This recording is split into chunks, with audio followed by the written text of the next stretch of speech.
Assalamualaikum warahmatullahi wabarakatuh. Selamat malam sahabat-sahabat Rumah Jonet semua. Kembali bertemu di sesi kedua untuk Zoom belajar composting online buat teman-teman di batch ke-19. Karena siapa tahu video ini mungkin suatu hari akan dibuka gitu ya buat teman-teman yang penasaran banget soal composting, dan kemudian sampai di video ini adalah rangkaian dari belajar composting online buat teman-teman di batch ke-19 ya.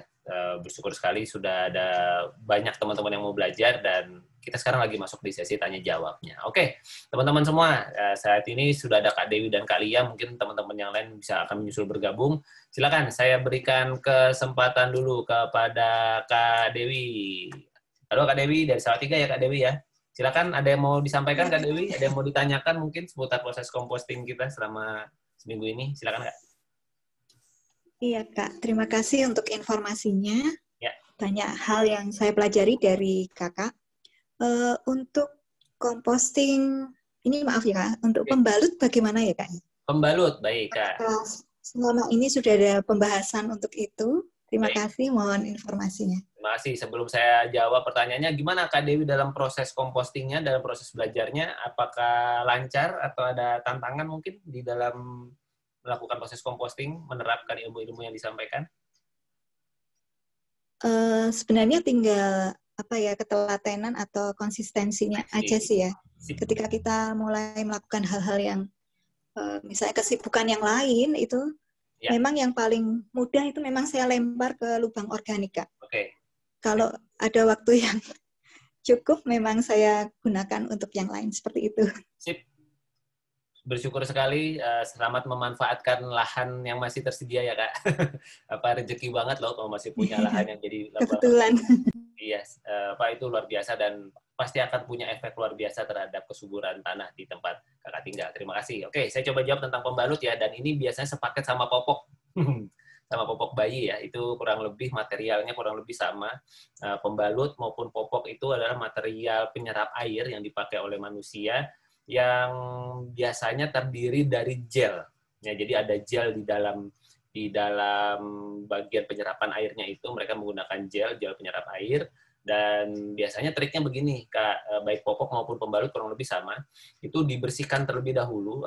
Kalau di pembalut berarti apakah sisa darahnya, kalau di popok berarti sisa kotorannya, itu dibilas dulu. Nah, dulu saya menggunakan metode kemudian itu si gelnya saya kupas, saya keluarkan Kak dari pembalutnya. Jadi pembalutnya saya ambil contohnya popok ya. Kebetulan kalau pembalut istri saya memang sudah lebih menggunakan pembalut yang berkali pakai gitu ya. Ya yang sekali pakai itu in case aja kalau di perjalanan dan sebagainya. Namun kalau yang berkali pakai itu waktu itu saya sudah pakai pembalut. Namun untuk popok itu pembalut kurang lebih sama perlakuannya. Jadi si gelnya dikeluarkan dari pembalutnya atau dari popoknya, itu yang dikubur Kak. Jadi si pembalutnya itu gelnya dikubur, lalu si kertasnya ini itu dicuci, dibersihkan. Nah, ini masuk ke dalam kategori sampah kering yang anorganik.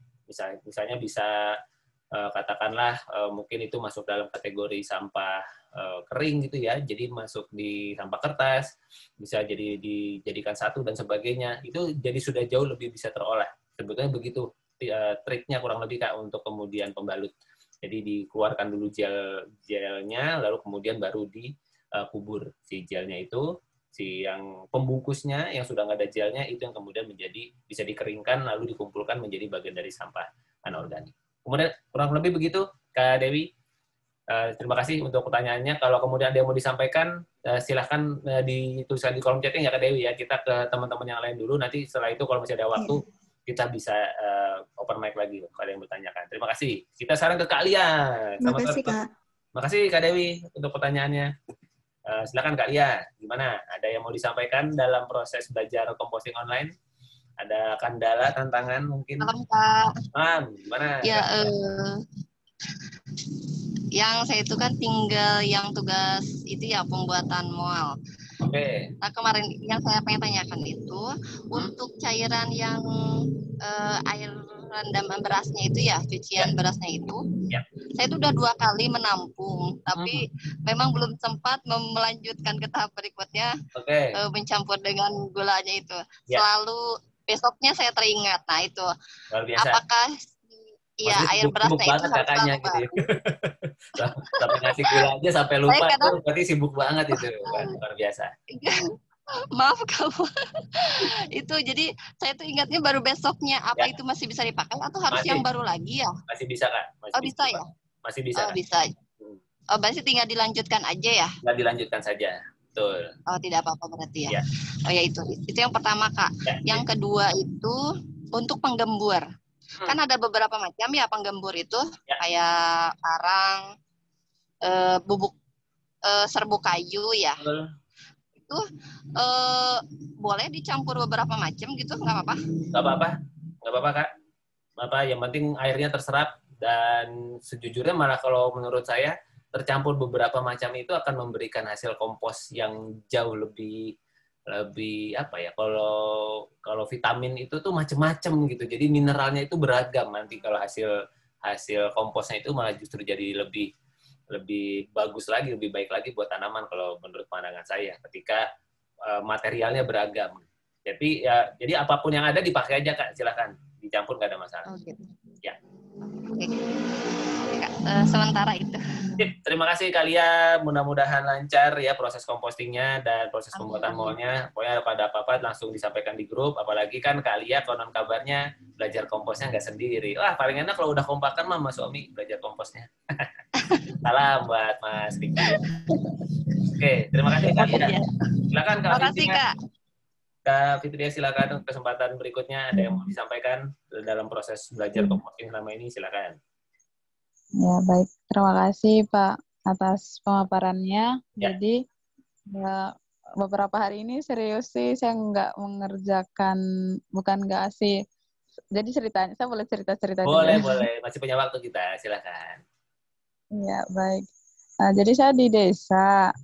Terus, di desa kan kalau, ya tahu lah, nggak terlalu menyediakan tempat sampah gitu kan Pak. Malah ya, jadi di desa malah tidak disediakan tempat sampah, oke. Maksudnya tiap rumah tuh nggak terlalu serapi di kota yang harus menyediakan tempat sampah di dalam maupun di luar rumah gitu kan. Ya. Nah, jadinya kita kalau untuk sampah organik, kita menyediakan tanah, jadi buang langsung ke tanah, ada lubang gitu kan, seperti yang dijelaskan kemarin. Kemudian yang sampahan organiknya, kita masukin di tempat sampah yang nantinya kita ada juga yang kayak berbentuk drum gitu kan kalau di rumah. Jadi nanti kalau sudah penuh atau gimana itu langsung dibakar kayak gitu-gitu. Jadi selama ini pas disuruh ngerjain masih menjadi bagian dari keseharian di sana ya Kak Fitria ya. Iya benar Kak. Jadi yang tugas untuk menyediakan 2 tempat sampah saya nggak foto kan. Jadi mohon maaf untuk itu. Jadi yang mau saya tanyakan bahwa yang mau saya jadi tanyakan gini Kak. Ini kan tadi ya tujuan composting ini kan untuk menyuburkan tanah kan ya. Nah, ketika kami sudah paham nih memisahkan yang anorganik sama organik. Nah, yang organik kami nggak terlalu, yang anorganik ya tadi kami langsung bakar karena tidak tahu cara memanfaatkannya. Sedangkan yang organik nih, saya tertariknya fokus untuk organik. Yang pertama, karena sudah dijadikan, sudah menyediakan tempat untuk penguburannya, sehingga kami kayak memikirkan, ya sudahlah kalau sudah ada tempat untuk penguburannya, pokoknya intinya tidak memikirkan bagaimana cara memanfaatkan ini sampah untuk dijadikan penyuburan tanah di sekitar pekarangan begitu. Jadi yang mau saya tanyakan, jadi kepanjang lebar nggak apa-apa ya? Nggak apa-apa, aman. Jadi yang mau saya tanyakan tuh, kita kan di desa ini kayak macam sekarang ya bulan puasa, yang sampah organik yang paling banyak itu adalah kulit pepaya, kulit pisang.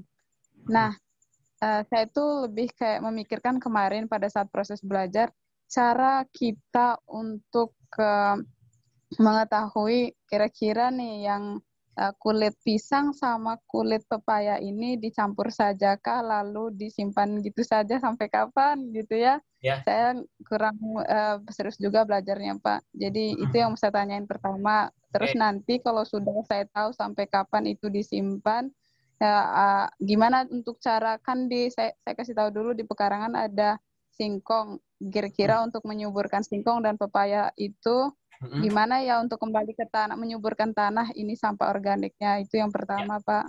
Oke. Dijawab dulu atau saya lanjut ke pertanyaan selanjutnya ya? Lanjut aja, Kak. Silakan. Oh, lanjut.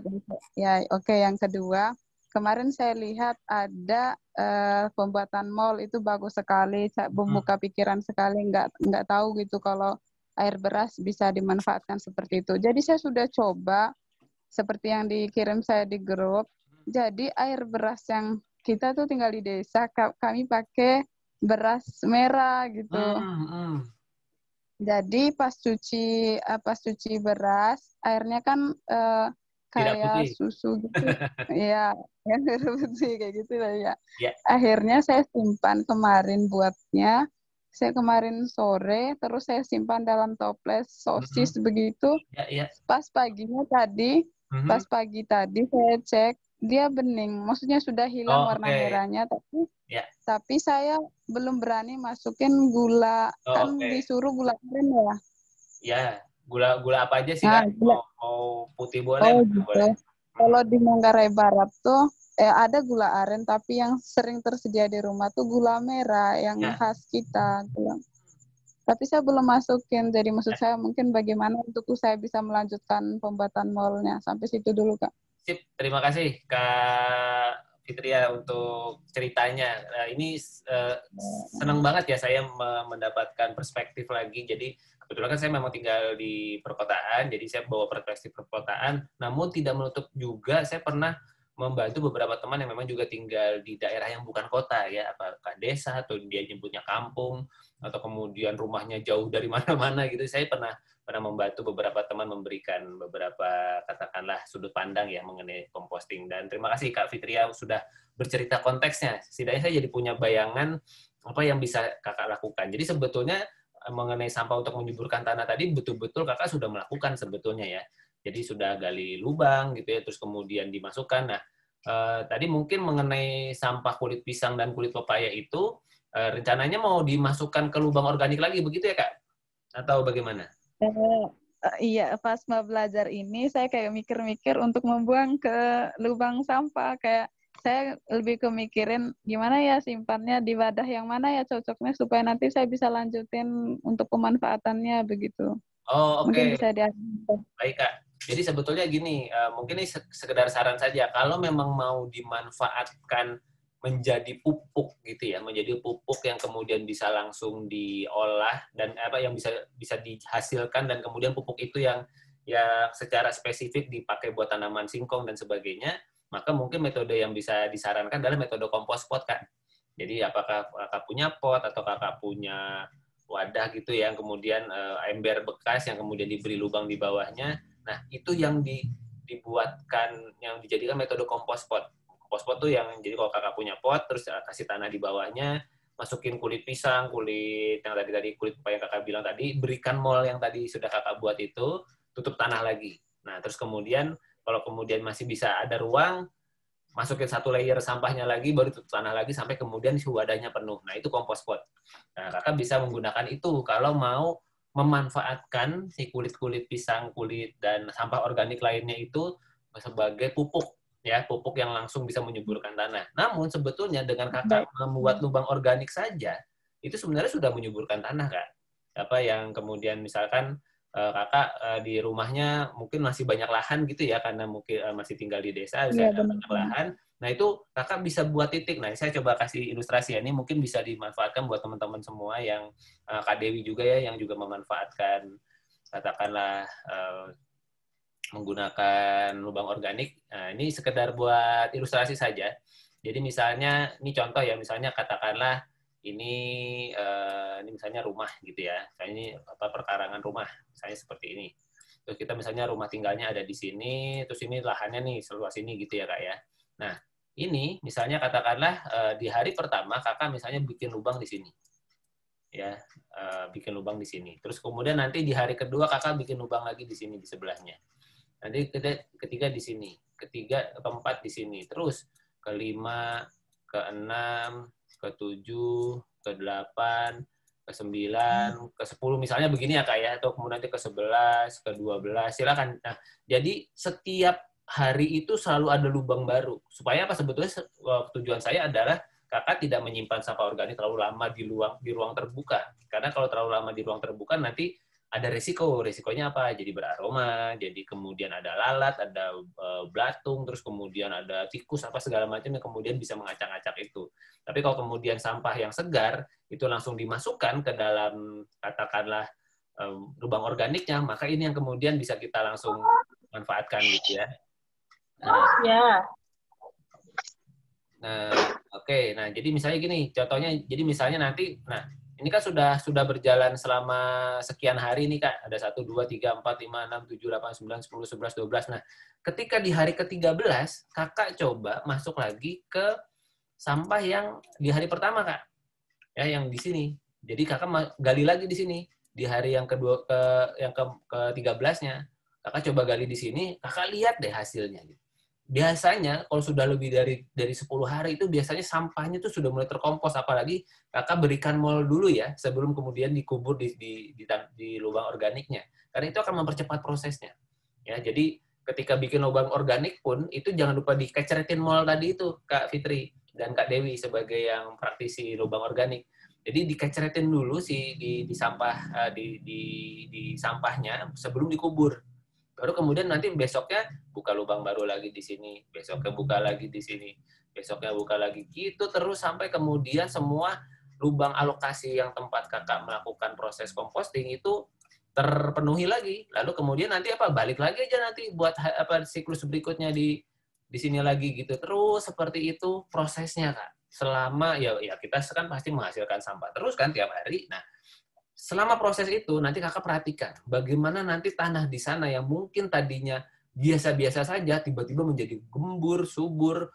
Bahkan kalau misalnya Kakak yang dikubur adalah biji-bijian gitu ya, bertumbuhan itu mungkin bisa jadi di situ ya, biji cabai, tomat, jagung, apalagi alpukat dan sebagainya. Kemarin malah salah satu alumni dari Belajar Composting laporan biji salaknya ada yang bertunas dan sebagainya di kompos potnya. Nah, itulah kemudian harta karun yang kadang-kadang kita dapatkan dalam proses composting.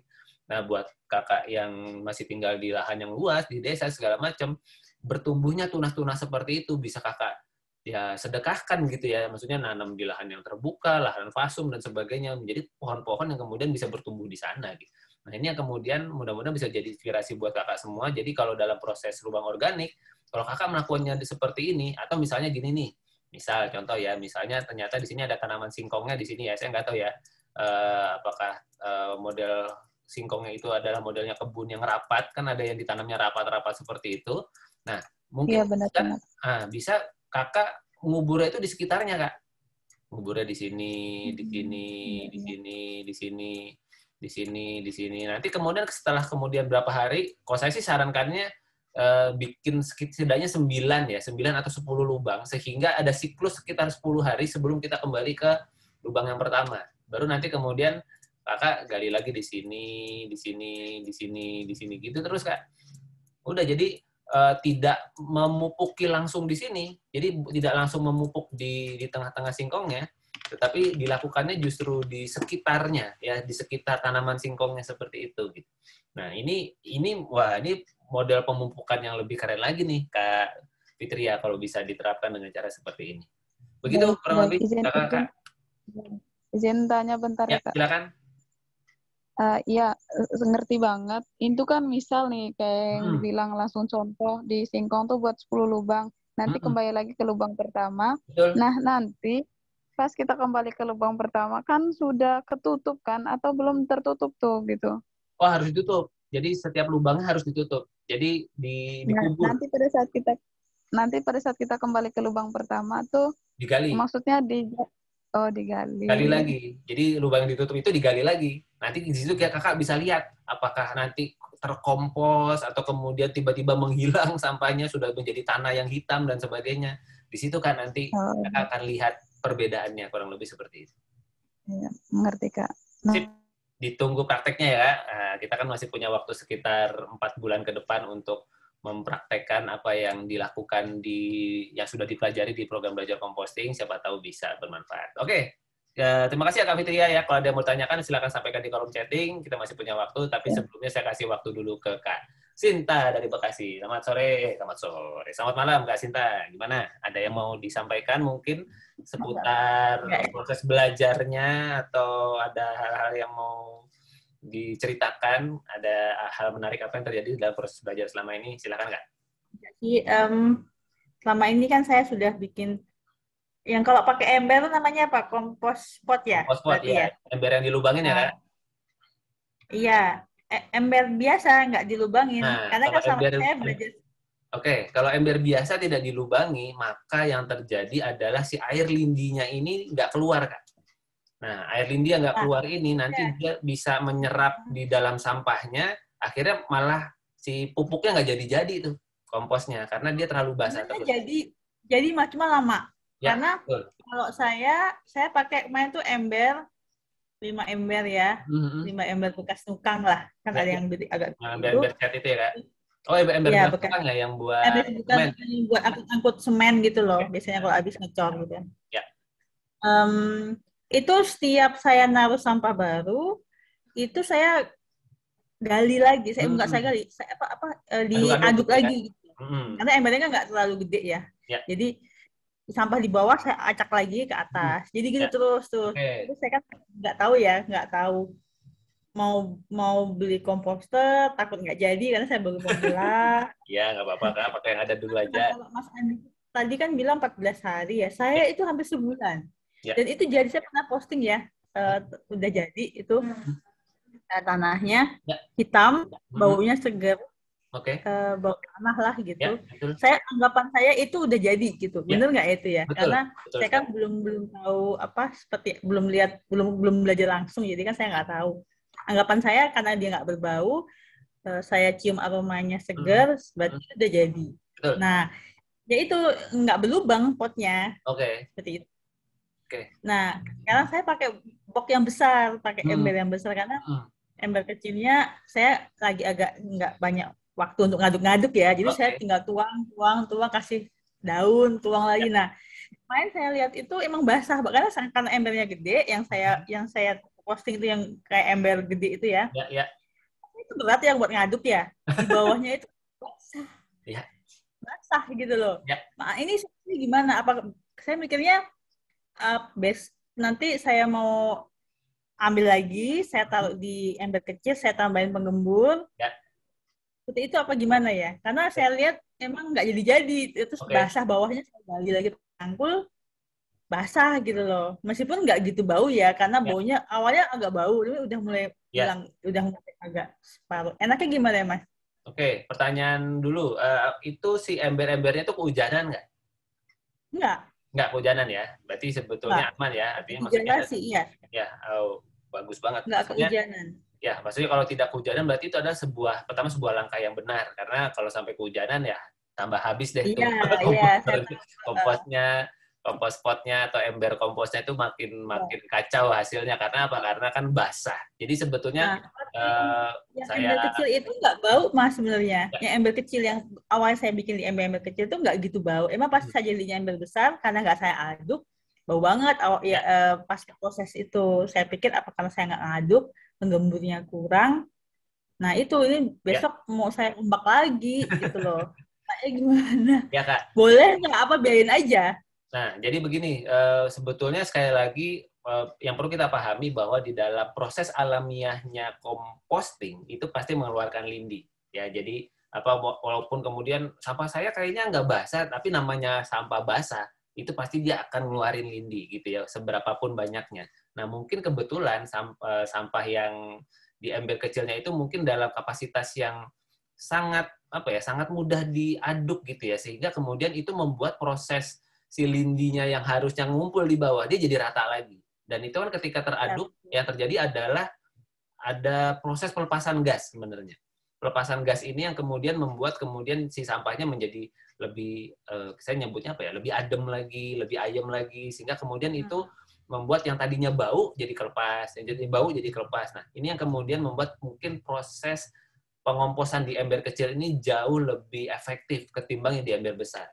Karena apa? Karena mungkin ember besar tidak mudah mengaduknya, ember besar mungkin sampahnya jadi jauh lebih banyak gitu ya secara jumlah, dan bisa jadi mungkin lindi yang dihasilkan ketika bagian bawahnya tidak berlubang itu jadi lebih awet di sana gitu. Nah, ini yang kemudian perlu disiasati sebetulnya Kak Sinta. Kalau saya sih memang menyarankan kalau memang mau menjadikan dia sebagai metode kompos, saya menyarankan embernya dilubangi. Kalau kemudian itu ditaruh di garasi dengan asumsi saya nggak lubangin karena nanti kalau dilubangin nanti jadi menggenang di garasi, maka memang perlu dikasih alas. Katakanlah mungkin baki kah apa gitu, sehingga kemudian si bagian bawahnya itu dia setidaknya air lindinya tertampung di situ. Nanti air lindinya bisa dibuang, bisa kemudian langsung taruh di tanah dan sebagainya. Nah, ini yang tadi bau nggak sih ya? Biasanya sih akan ada aromanya, Kak. Biasanya ya, kalau kemudian modelnya yang kompos pot seperti itu. Namun, kalau kemudian model kompos pot kan dia ada tanahnya, Kak. Biasanya sih lindinya akan keserap ke tanah dulu, baru kemudian dia yang nggak semuanya akan ketetesan di bawah. Karena itu, proses langkah ke 5, 6, 7 itu menjadi penting sebelum kemudian sampahnya masuk ke kompos pot. Jadi pastikan sampah yang kakak masukkan itu bukan sampah masih segar gitu ya, kemudian langsung masukin di ember ya, tetapi kakak proses sedikit, dicacah dulu, dikasih sedikit mol dulu, terus kemudian dikasih penggembur, diaduk-aduk sehingga kemudian dia tidak terlalu basah, baru kemudian taruh di ember yang tadi. Baru taruh di embernya, baru tutup tanah lagi, baru taruh di embernya, baru tutup tanah lagi. Kalau mau metodenya metode kompos pot.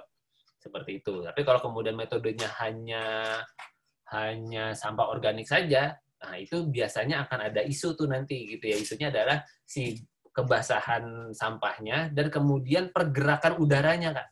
Jadi saya pernah suatu hari datang ke rumah adik kelas saya. Jadi adik kelas saya pesan komposter, terus begitu sampai terus, "Bang, mau lihat kompos saya nggak?" "Oh ya, mana komposnya?" gitu. Terus saya baru sekitar jarak masih ada sekitar 2 meter nih sebelum sampai ke kompos yang dia bikin gitu. Tuh, kok aromanya udah kerasa nih. Oke, gitu. Terus begitu saya lihat, ternyata memang dia mencoba melakukan proses composting dengan apa yang dia pahami gitu ya. Mungkin dia belajar apa segala macam. Oh, berarti tinggal cemplung-cemplung aja dong. Nah, iya sih, tinggal cemplung. Tapi kan kemudian ada tahapan selanjutnya. Nah, ternyata yang dilakukan kurang lebih sama, Kak. Dia pakai ember cat bekas, terus semua sampah dimasukin di situ. Terus kemudian ya nggak ada lubangnya, nggak ada lubang buat lindinya, pas jadi betul-betul hanya sampah organik saja. Terus begitu saya buka, wah aromanya mantap. Terus adik kelas saya bilang, wah mertua saya udah marah-marah tuh Bang gitu. Ya marah lah, saya aja kaget gitu maksudnya. Terus kemudian begitu saya lihat sampahnya, ternyata kakak-kakak semua bagian atasnya memang menggelap gitu ya. Tapi begitu saya gali sedikit sampahnya, saya coba aduk, di dalamnya itu sampahnya masih utuh. Misalnya apa? Sawi ya masih bentuk sawi, wortel masih bentuk wortel. Kenapa? Dia tertutup oleh kelembapan. Jadi sepertinya bakteri itu nggak bisa bekerja ketika kemudian sampah itu terlalu basah. Nah, ini yang kemudian membuat yang keluar adalah hanya aromanya saja. Jadi di dalam proses composting, aroma, terus kemudian katakanlah belatung dan sebagainya itu dalam proses-proses itu ada sebuah hal yang sangat wajar terjadi. Pertanyaannya, kita mau berapa lama nih sama mereka gitu ya, sama baunya, sama si belatungnya. Kalau nggak mau lama-lama, kita percepat prosesnya. Jadi dibikin prosesnya itu supaya kemudian secepat mungkin. Dengan cara apa? Dikasih penggembur, dikasih mol tadi itu. Nah, begitu ya Kak Sinta. Jadi silakan Kak Sinta, sebetulnya kalau menurut Kak Sinta prosesnya ini masih oke, aku masih bisa handle Mas gitu, nggak apa-apa lah gitu. Ya udah, kasih penggembur aja sih Kak. Kasih penggembur, aduk-aduk, coba deh. Jadi kasih penggembur, aduk-aduk, karena sekali lagi tujuannya adalah supaya lindi yang ada di bawahnya ini itu tidak dalam tanda kutip mengkontaminasi komposnya. Karena dia harus kemudian dikeringkan.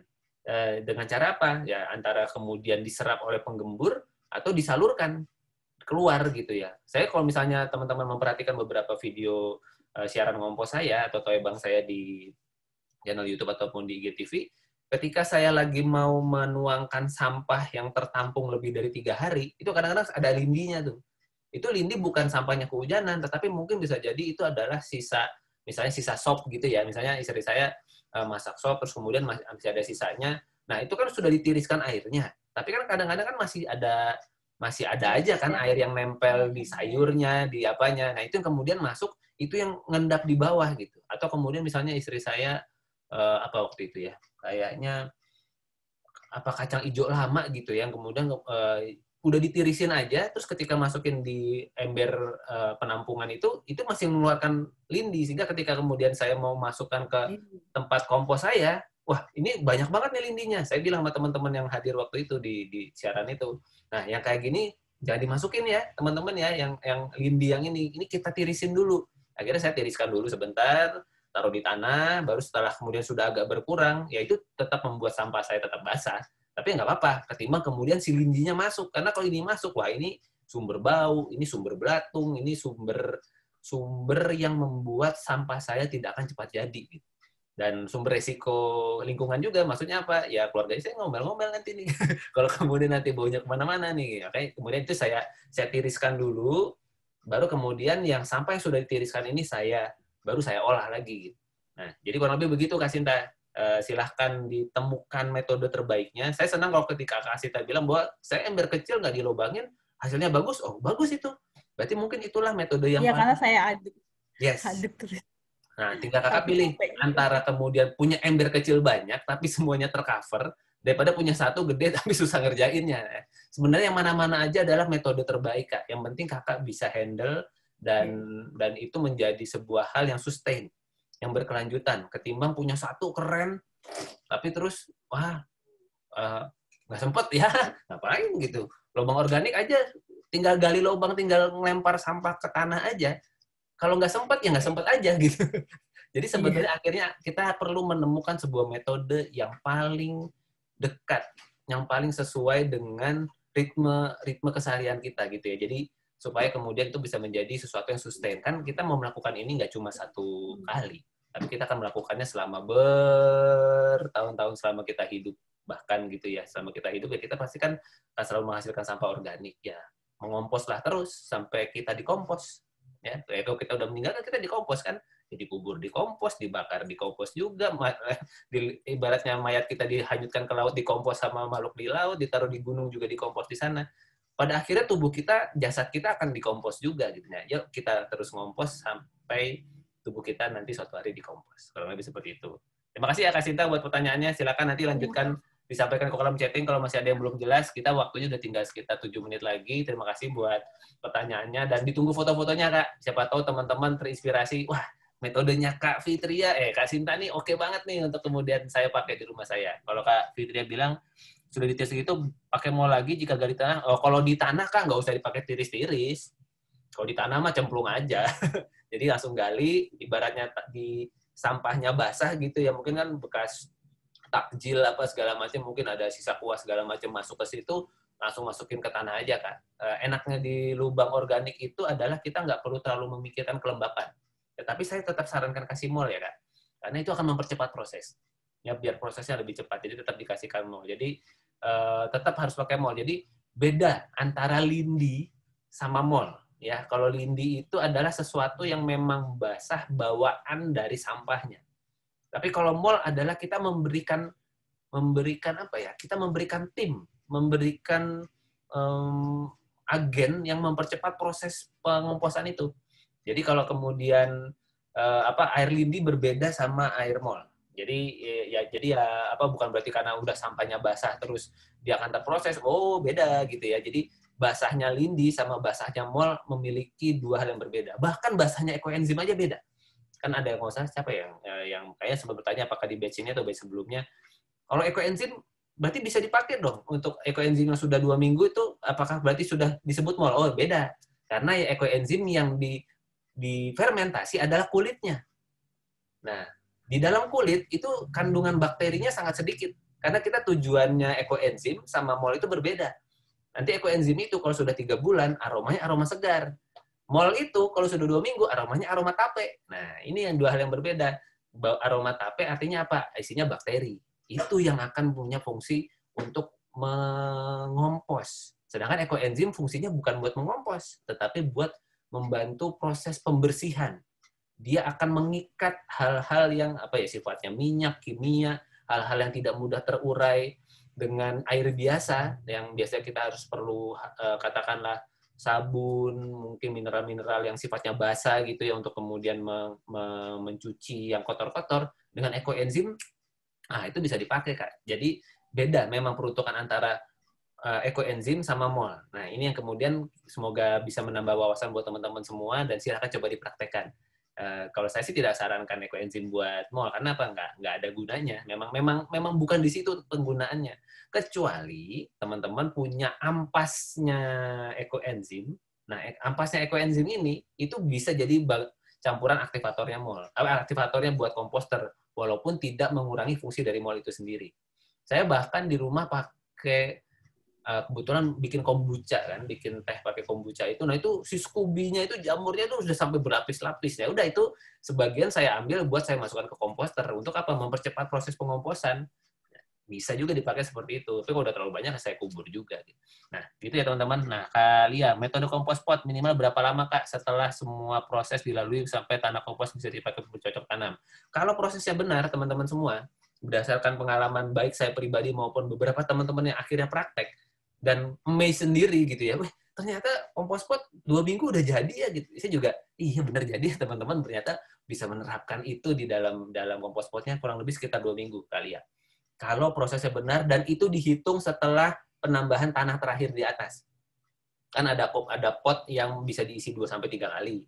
Ada pot yang cuma bisa diisi sekali. Nah, setelah pengisian tanah terakhir, itu baru dihitung 2 minggu dari situ.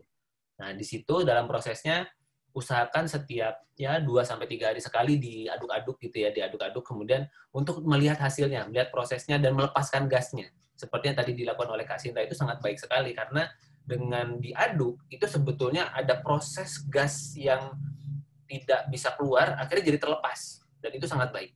Itulah sebabnya kalau misalnya teman-teman lihat komposter yang saya pakai itu ada pipa tengahnya. Kalau nanti saya akan teman-teman ada yang mau bikin komposter gitu ya, mau modifikasi amber, saya punya video tipsnya.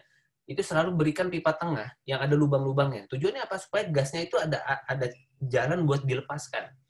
Karena kalau gasnya tidak dilepaskan, dia akan memanaskan.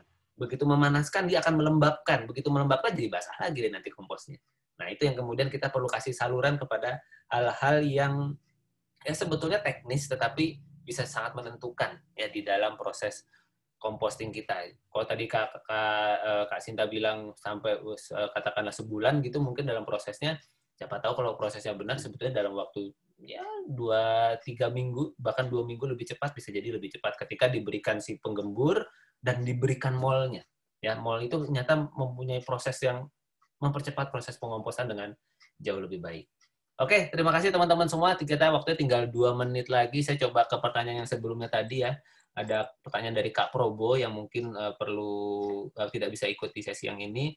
Karena produksi sampah saya kurang, saya hanya bisa bikin mol dan ekoenzim, tapi ilmunya akan saya terapkan di lokasi-lokasi lain. Terima kasih untuk ilmunya. Terima kasih Kak Probo. Ya, pokoknya ya setiap dari kita punya situasi ya teman-teman ya. Saya kebetulan tinggal dengan keluarga yang cukup banyak. Kalau lagi lengkap tuh bisa 11 orang. Ya kalau nggak masak, kakor lah gitu ya. Jadi kami perlu masak. Nah, efeknya apa? Efeknya banyak sampah. Nah, itu yang kemudian akhirnya model komposter sampai hari ini menjadi model yang cocok. Kalau kemudian komposnya penuh, saya nggak sempat, saya ke lubang organik. Baru kemudian kalau kemudian saya atau ke kompos pot juga gitu. Jadi saya punya beberapa metode dan itu yang saya lakukan setiap hari di rumah. Nah, teman-teman semua, mudah-mudahan apa-apa yang kita pelajari selama kurang lebih seminggu ini dan sebulan ke depan ini menjadi sebuah kebaikan buat kita semua dan selamat mempraktekkan karena semua ilmu baru akan kerasa tantangannya kalau dipraktekkan. Dan kita punya grup WhatsApp selama sebulan ke depan untuk teman-teman monggo sharing apapun yang teman-teman sedang alami di dalam proses compostingnya. Dan saya pun juga akan selalu men-sharingkan apa yang saya alami. Misalnya kata saya lagi bikin siaran ngompos dan sebagainya, silakan teman-teman ikut hadir di live Instagram atau mampir ke channel YouTube saya untuk mendapatkan inspirasi seputar composting yang lainnya. Terima kasih Kak Lia, Kak Fitria, Kak Sinta untuk kebersamaannya malam hari ini. Mohon maaf kalau terlalu malam, tapi mudah-mudahan tidak mengurangi semangat kita untuk melakukan proses composting di esok hari. Terima kasih, selamat menjalankan ibadah puasa buat yang menjalankan. Mohon maaf lahir batin menjelang Lebaran. Sampai kita ketemu lagi di sesi-sesi kita yang lanjutnya di grup WhatsApp. Terima kasih. Assalamualaikum warahmatullahi wabarakatuh. Sehat semuanya. Terima kasih.